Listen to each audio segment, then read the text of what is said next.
औज़ुबिल्लाहिमिनश्शैतानिर्रजीम बिस्मिल्लाहिर्रहमानिर्रहीम। आज हम जिस होम्योपैथिक मेडिसिन या जिस होम्योपैथिक ट्रीटमेंट के बारे में बात करेंगे वो है फेस पिंपल्स, यानी चेहरे के दाने, लाल दाने, ऐसे दाने जिनसे खून निकलता है या उनमें बहुत ज़्यादा दर्द होता है, पीप पैदा करने वाले दाने और उसमें बहुत ज़्यादा सेंसिटिविटी होती है। और इस तरह की ट्रीटमेंट जो है वो डॉक्टर मुकर्रम की मेरी आती है, जिसके ज़रिए हम जो है फेस पिंपल्स या चेहरे पर दाने जो निकलते हैं नौजवान लड़के और लड़कियों के, उनके बारे में डिस्कस करेंगे। इस मर्ज़ की अलामात क्या होती हैं? ये दाने ख़ास तौर पर उस वक्त निकलते हैं जब कोई लड़का या लड़की जवानी के दौर में दाखिल होते हैं, यानी जब वो एडल्ट होते हैं, बालिग होते हैं, तो अमूमन बहुत ज़्यादा ये दाने उस वक्त चेहरे के ऊपर नुमायाँ होते हैं, लाल रंग के, पीप वाले या नोक वाले। हार्मोन्स की तब्दीली की वजह से चेहरे पर दाने होना शुरू हो जाते हैं। किसी मेडिकेशन की वजह से या तवील अरसे बीमारी की वजह से भी हार्मोनल चेंजेस आती हैं और जवान होने की वजह से भी हार्मोनल चेंजेस आती हैं, तो ये दाने चेहरे के ऊपर नुमायाँ होना शुरू हो जाते हैं। ये उम्र के किसी भी हिस्से में हो जाते हैं। चिकनाई वाली खुराक के बहुत ज़्यादा इस्तेमाल से भी ये दाने चेहरे पर होते हैं। अमूमन नौजवान लड़कियों में ये मसला होता है कि अगर चिकनाई की खुराक ज़्यादा खाई जा रही है तो इस वजह से भी उनके चेहरे पर दाना नुमायाँ होना शुरू हो जाते हैं। लड़कियों में मेंसेस की ख़राबी, रुकावट की वजह से भी दाने हो जाते हैं।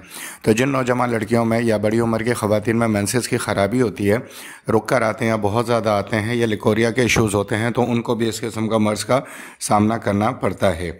इन दानों में ख़ारिश की शिकायत आम होती है, बहुत सारी ख़ारिश हो रही होती है, लड़के और लड़कियां इनको खुजाते हैं, जिसकी वजह से बाद में उनके निशान भी पड़ जाते हैं। यह ख़ारिश गर्मी और या ज़्यादा सर्दी में बढ़ जाती है। जब चेहरे पे पसीना आए तो भी ख़ारिश बढ़ती है, और अगर सर्द मौसम हो जाए तो चेहरा ड्राई हो जाता है और खुश्क होने की वजह से ये ख़ारिश चेहरे पर जो दाने होते हैं उनमें बढ़ जाती है। खुराक में गर्म चीज़ों के इस्तेमाल से भी ख़ारिश में इजाफा होता है, जैसे ड्राई फ्रूट्स हो गए, जैसे चिकनाई का मैंने पहले जिक्र किया। इसी तरह अगर आप खुराक में गर्म चीज़ों का इस्तेमाल कर रहे हैं, यानी अंडों का इस्तेमाल कर रहे हैं, इस तरह के देसी घी का इस्तेमाल कर रहे हैं, तो भी आपके चेहरे के ऊपर दाने बहुत ज़्यादा होना शुरू हो जाते हैं। कुछ ख़ास किस्म के साबुन इस्तेमाल करने की वजह से दानों में ख़ारिश का मर्ज़ लगता है। बहुत लोग जो है अपने सोप को बदलते रहते हैं और लोकल सोप से इस्तेमाल करते हैं, जिसकी वजह से इन दानों के अंदर इचिंग यानी कि ख़ारिश की शिकायत पैदा हो जाती है।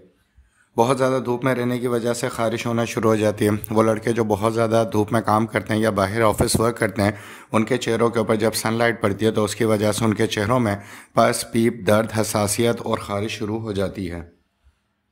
स्विमिंग पूल में नहाने की वजह से भी ख़ारिश बनती है। अक्सर लोग पिकनिक्स के ऊपर जब स्विमिंग पूल में जाते हैं तो उसमें जो डिफरेंट केमिकल्स ऐड किए जाते हैं उसकी वजह से भी चेहरे पे जो दाने मौजूद हैं उनमें ख़ारिश होना शुरू हो जाती है। इन दानों की कई इकसाम होती हैं। कुछ के मुंह पर सफ़ेद रंग की कील बनती है, यानी कि दाने के आखिर में एक छोटी सी कील नुमाया हो रही होती है और लोग इसको पकड़ के निकाल देते हैं। कुछ के सिरे पर काले रंग की नोक बनती है या सिरे काले रंग के होते हैं। कुछ के दाने ब्लैक स्पॉट की तरह दिखते हैं, ये ज़्यादा बुरे लगते हैं और ज़्यादा बदनुमा लगते हैं और चेहरे की खूबसूरती को ख़त्म करते हैं। कुछ के सिरों में पीप बन जाती है, जो कि बहुत ज़्यादा तकलीफ़ देते हैं। अब होम्योपैथिक मेडिसिन का कमाल है कि जितनी भी अलामात मैं यहाँ बयान कर रहा हूँ और आखिर में जो होम्योपैथिक मेडिसिन बताऊँगा वो इन सब को जो है बड़ी आसानी के साथ ख़त्म करेंगी। अब दानों में पीप बन जाना एक इंतहाई ख़तरनाक अमल होता है और ऐसे नौजवान लड़कियों को और लड़कों को बहुत ज़्यादा तकलीफ़ का सामना करना पड़ता है जब उनके दानों में सपुरेशन यानी कि पीप बन जाती है। हसास होने के साथ साथ इनको हाथ लगाने से बहुत ज़्यादा दर्द होता है, सेंसिटिविटी बहुत ज़्यादा होती है, जिसकी वजह से दाने दर्द करते हैं। चेहरा धोने में, टिश्यू पेपर इस्तेमाल करने में या कोई चीज़ भी चेहरे पे अगर टच हो जाए तो बहुत ज़्यादा तकलीफ़ देती है। कुछ दाने के इर्द गिर्द सूजन या सोजिश हो जाती है और दर्द होने लगता है, यानी इन्फ्लेमेशन या स्वेलिंग जो है दाने के इर्द गिर्द आती है और इस तरह चेहरा फूला फूला लगता है, जिसकी वजह से चेहरे के दानों पे एक जो बदनुमा चीज़ मौजूद होती है उसमें मज़ीद बदनुमाई शामिल हो जाती है और चेहरे पे ऐसा लगता है कि सूजन आई हुई है। कुछ दानों के अंदर पानी भर जाता है और दबाने से वो पानी बाहर निकलता है। ये आम अलामत है ऐसे दानों की, ख़ास तौर पर जिनमें पानी अमूमन आता है और उसको दबाने से पानी रिसता रहता है और ये पानी चेहरे पे, स्किन पे जहाँ भी लगता है वहाँ ख़ारिश पैदा करता है। कुछ दाने खून से भरे होते हैं और इनको हाथ लगाने से दर्द होता है और खून बहने लगता है। ये इसकी सबसे क्रॉनिक और क्रिटिकल कंडीशन होती है, जब दानों के अंदर पस की जगह, काले हेड्स की जगह, वाइट हेड की जगह या पानी की जगह खून बनना शुरू होता है और फिर समझे कि ये एक किस्म का अल्सर, ज़ख़म की कैफियत तारी हो जाती है। इन तमाम तरह अलामात को बताई जाने वाली होम्योपैथिक अद्वियात बड़ी आसानी से ख़त्म करेंगी और इंशाल्लाह आपके चेहरे पर खूबसूरती लेकर आएंगी। इन दानों की वजह से लड़कियों और लड़कों का चेहरा बहुत ज़्यादा बदनुमा लगता है। वो महफिलों में भी नहीं जा सकते और शर्मिंदगी का शिकार होते हैं। उनके एतमाद में बहुत ज़्यादा कमी हो जाती है, घबराहट का शिकार हो जाते हैं। बराह मेहरबानी इस चैनल को सब्सक्राइब करें, वीडियो को लाइक एंड शेयर कर दें, यह मेरी मेहनत का सिला होगा। ख़वातीन में हमल के दौरान मतलब प्रेगनेंसी के दौरान चेहरे पर बहुत ज़्यादा दाने होने की शिकायत हो जाती है। यानी अमूमन ख़वातीन प्रेगनेंसी के दौरान जब वो प्रेग्नेंट होती हैं तो हार्मोनल चेंजेस की वजह से उनके चेहरे पर दाने निकलते हैं, तो ये अद्वियात इस किस्म के दानों को भी कंट्रोल करेंगी। ख़वातीन में मेकअप के मुसलसल इस्तेमाल से चेहरे पर दाने होना आम सी बात है। यह ज़्यादातर एक नॉर्मल सिम्टम है जो अमूमन नौजवान लड़कियों में और ख़वातीन में होता है, क्योंकि कॉस्मेटिक के इस्तेमाल से उसमें डिफरेंट केमिकल्स होते हैं और वो दानों को बढ़ाती हैं, दानों में खारिश पैदा करती हैं, पीप और पस पैदा करती हैं और उन्हें एक ज़ख़म की कैफियत अल्सर तक ले जाती हैं। बहुत ख़वातीन दानों को छुपाने के लिए मेकअप का इस्तेमाल करती हैं, जिसकी वजह से दाने की तादाद में इजाफा हो जाता है। किसी बीमारी की वजह से बहुत अरसे तक अद्वियात का इस्तेमाल करना पड़ता है, जिसकी वजह से चेंजेस आती हैं ब्लड में और फिर वो दानों की शक्ल में हिद्दत के साथ ज़ाहिर होते हैं। अद्वियात के इस्तेमाल की वजह से खून में हिद्दत और तब्दीली रूनुमा होती है। ये सबब बनती है चेहरे पर दानों के।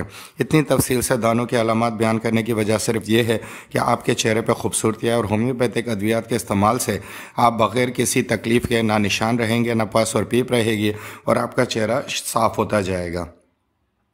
इस मर्ज़ का इलाज सिर्फ और सिर्फ होम्योपैथिक अद्वियात से ही मुमकिन है, क्योंकि होम्योपैथिक अद्वियात इस मर्ज़ के दौरान और बाद में होने वाली सारी अलामात को मुकम्मल तौर पर ख़त्म करती है, जो कि इस वीडियो में तफसील के साथ आपको बता दी हैं। होम्योपैथिक अद्वियात चेहरे के दानों को तमाम इकसाम को मुकम्मल तौर पर ख़त्म करती हैं और दोबारा होने नहीं देती हैं। होम्योपैथिक अद्वियात खून की सफाई करके चेहरे के दानों को ख़त्म करती हैं।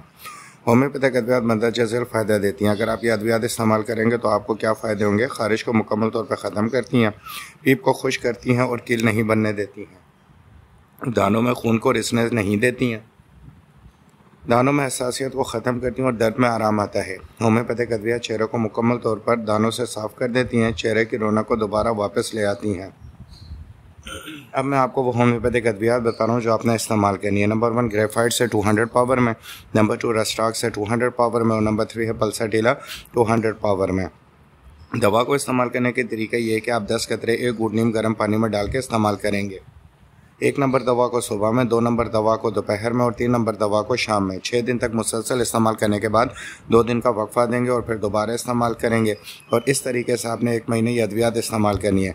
तो इंशाल्लाह चेहरे पर किसी भी किस्म के जो दाने हैं लड़के और लड़कियों के वो मुकम्मल तौर पर ख़त्म होंगे और आपको एक नया चेहरा, खुशगवार चेहरा, खूबसूरत चेहरा मिलेगा। अब एक ख़ास बात, अगर आपका ये मर्ज़ पुराना है और शुरुआती नहीं है तो फिर इसमें ये अद्वियात काम नहीं करेंगी, क्योंकि ये 200 पावर के अंदर हैं। तो इस सूरत में आप डॉक्टर मुकरम से उनके व्हाट्सअप नंबर पर रब्ता करें जो कि नीचे स्लाइड में दिया हुआ है और मुकम्मल तौर पे अपना केस बता के मुकम्मल तौर पे अद्वियात जो है वो तजवीज़ करवाएं और मुकम्मल तौर पे अपनी अच्छी और ख़ूबसूरत स्किन और जल्द है वापस हासिल करें। इस सूरत में आपको मुकम्मल तौर पर तफसील फराहम की जाएगी और अद्वियात का इस्तेमाल भी बताया जाएगा। आपका वीडियो देखने का बहुत बहुत शुक्रिया। अल्लाह पाक आपको मुकम्मल सेहतमंद ज़िंदगी अता फरमाए। आमीन। अल्लाह हाफ़िज़।